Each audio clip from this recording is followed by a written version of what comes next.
the GOAT of NFL draft analysis.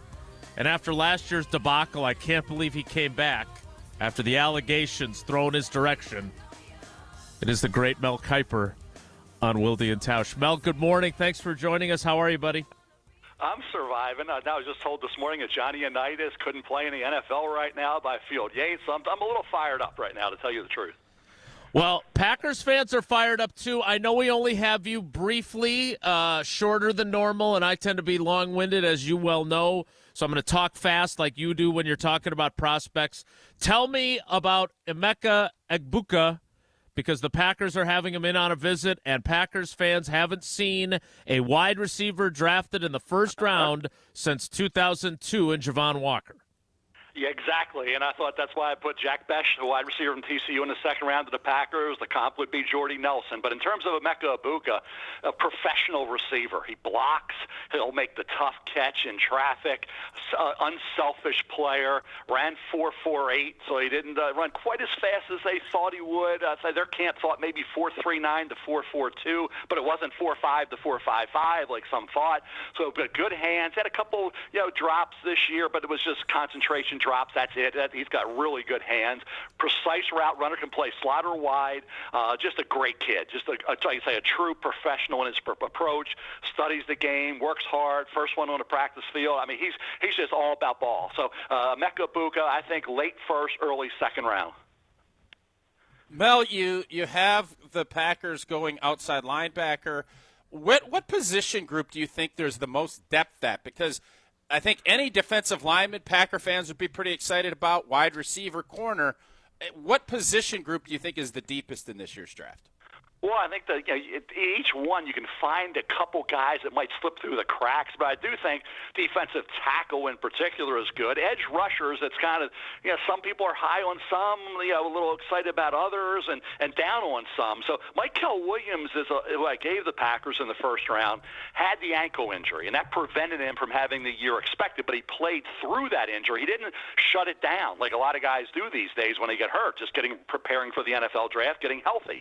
So I give Mykel Williams a lot of credit. He didn't test great, but like I said, I would have loved to have seen him at 100% all year, and he still produced some disruptive plays and some hurries and sacks off the edge. So I debated him or Maxwell Hairston, the corner from Kentucky, who had a big year 2 years ago. Then he had the shoulder injury this year.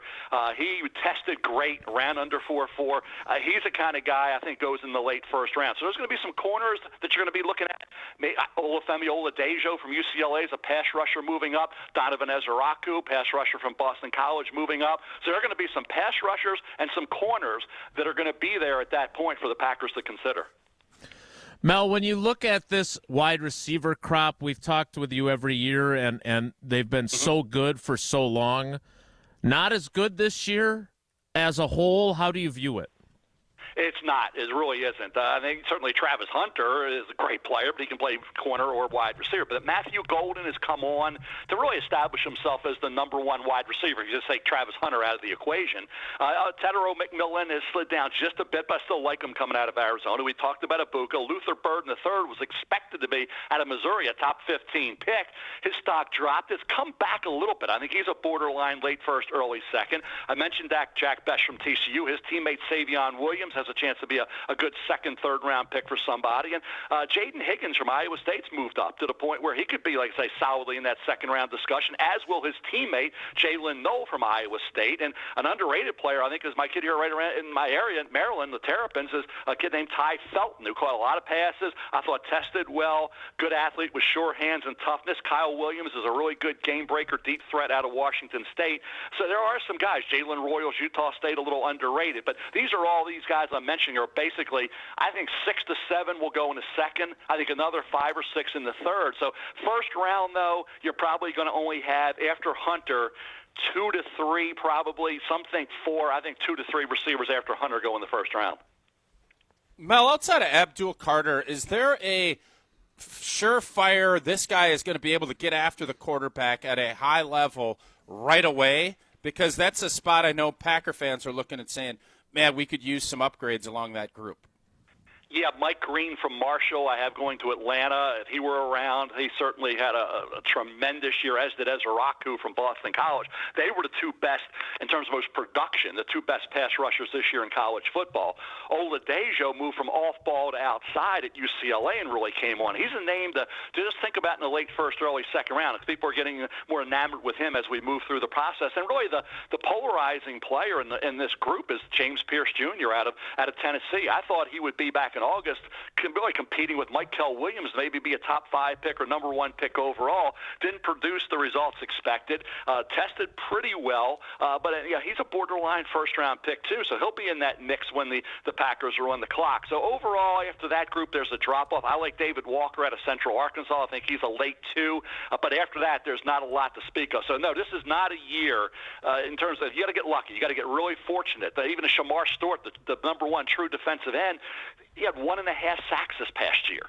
He'd had 0 sacks the last 7 games the last 3 years. So we're not talking about a lot of guys you're going to say, boy, that are coming out with great numbers and great production and dominated over a 1-2 year period. We're not seeing that in terms of the pass rushers coming out this year, outside of Abdul Carter, who this year, when he was unleashed off the edge after playing off ball, put up huge numbers. So he's the special guy. Carter is. That's why he's going 2nd or 3rd in the draft. And all these other guys are going, mid to late. Most of these guys late first round.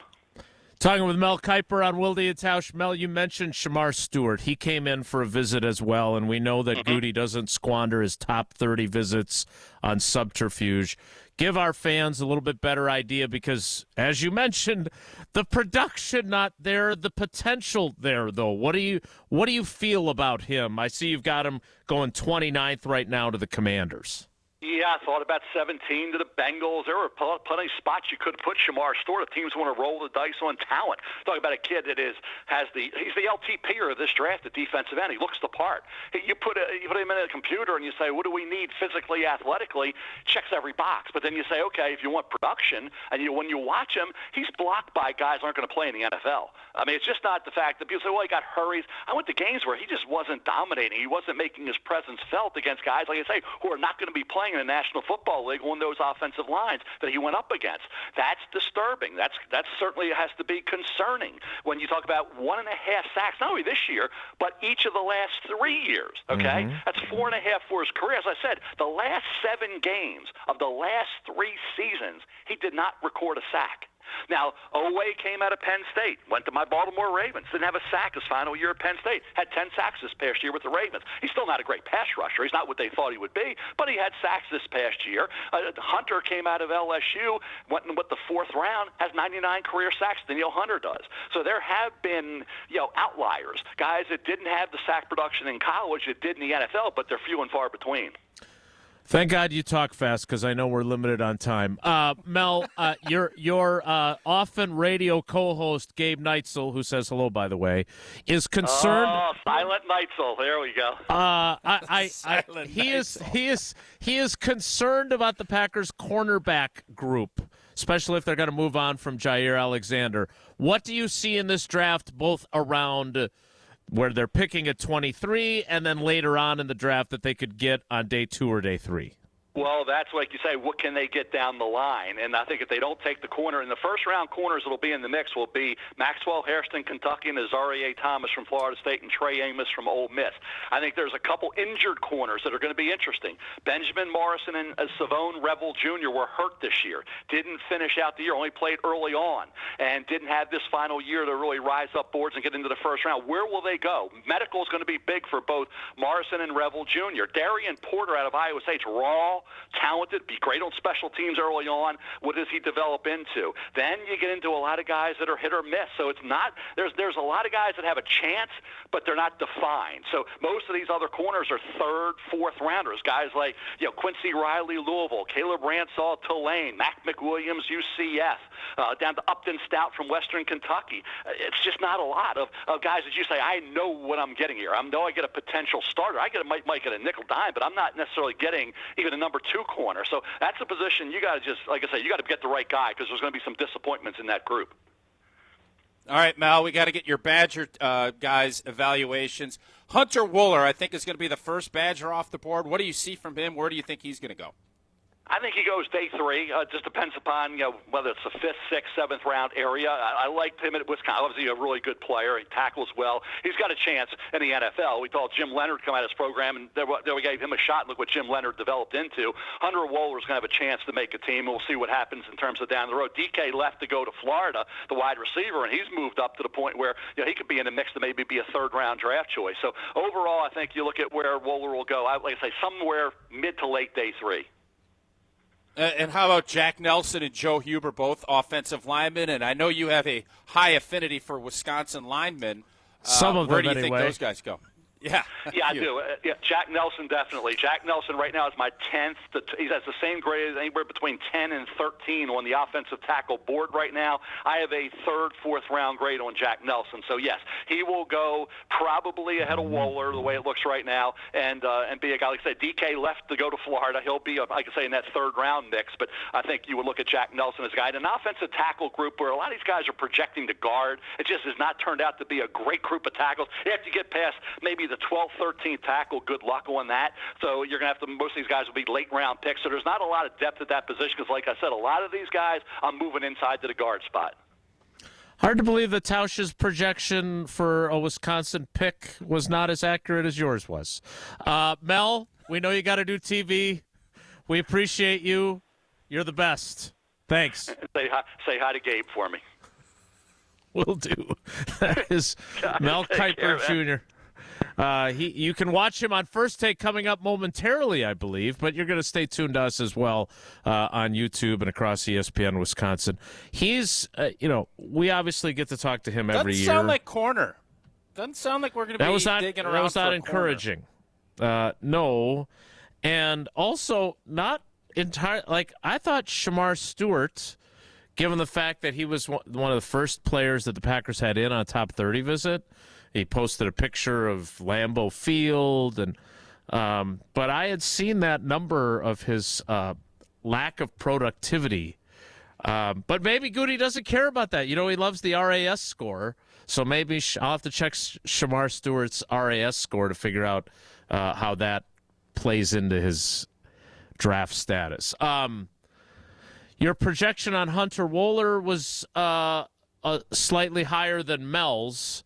But I would say this, he does feel like a guy that I have no interest in betting against. Yeah, Wouldn't you agree? I think I just looked at, how the last season played out. I think Jack Nelson is going to have a nice NFL career. Mm-hmm. But everything was, Hunter Wohler, it was always going to come down to kind of how he tested because he's just a really good football player. And whoever gets him in his building, he's going to make it incredibly difficult to not put him on the field. He is a tough kid. He's everything you want in a football player. So that's kind of that Wisconsin mantra, and I think, Joe Huber is going to be another guy that I asked Mel about. All of those guys, I think, are going to be all right, maybe they don't have all of the measurables that you're looking for in being a first or second round pick, but are going to be very difficult once you get them in your program to not give him opportunities to play. So I'm a little surprised that Hunter is, projected by Mel to be, basically a late pick. I would have thought that he was going to be having a great opportunity to be a second-day guy. Obviously, throughout the draft process, that is not how Mel views him. The other part of this, though, and what I thought was interesting, we'll talk more about this coming up, but it doesn't feel, other than, I know he said defensive tackle's a really deep group, it doesn't feel like the Packers' needs match up all that brilliantly with the strengths of the draft. Like, wide receivers not great. The tackle, the D-line is. I think the edge, and obviously when I asked about Abdul Carter and anyone behind him, because Abdul's not going to be anywhere near in position for Green Bay to get, even though I'd love to see him do that position. But I think there's a lot of twitchy interior guys that I think will fit real nicely with what Green Bay's doing. And, we've seen Goody loves Georgia Bulldogs. If you ask Goody, have the Bulldogs you've brought in lived up to the expectations that you had when you drafted him? How would Goody answer that question honestly? Would he say, yep, everything we thought, or would he say, I wanted more? Right. And it was interesting talking to Lucas Van Ness before the tailgate tour departed, because I think he knows that it's a big year for him personally. But Goody said nice things about him at the NFL meetings. But I think he would have to admit that through 2 seasons, he has not gotten what he wanted out of him. That's typically when you got to be a little nervous. If your GMs and coaches are saying a lot of really nice things when you haven't been overly productive, that's not a great sign, actually. It's a very fair point. That's very good. But it is a big year for him, and it's a big year for Tuck. If you get that Chamber of Commerce award, that's when you know it's over. Once you get the Chamber of Commerce award at that luncheon, you might as well pack your bags. You're out in the next season. That's generally how that plays. Or if you invest in a local Dunkin' Donuts, because that tended to be the end of Ricky Jean-Francois. All right, lots to unpack there. We'll get to Jesse's going to replay that later in the show in case you missed it. I would challenge anyone to get that much information into that short of a window. Pretty darn impressive by Mel, and we love it when he joins us, and we appreciate his time. Even when what I it's still don't truncated. get about Mel? I mean, we've had him on. He's been on, I think, almost every year we've been doing the show. Yeah. The pumpkin pie part is always fun. We had no time for that. The pizza. No, the concept of not using a cell phone at all. Like, I'm old school corresponding with Mel, and he still uses a landline. He does not own a cell phone. Like, that's crazy to me in this era of time. So whenever is he at home? So he's at home doing. I don't he's know. Going to be on TV. He uses a cell phone 3 days a year, and it's his wife's cell phone that he uses. Like, can you imagine? And then I get a kick out of it because then the Unsportsmanlike crew was talking about that this morning, and all of them are up there like, "Oh, that would be great." None of those cats would ever want to do that. Michelle, Canty, or Evan. And I do wonder if that would be great. And I might try it. I might go next week, cell-free for a week. Yes, I might. That sounds very realistic. And I got to get a landline in the house, though. That's the tricky part of that. Yeah. Okay. Good luck with that.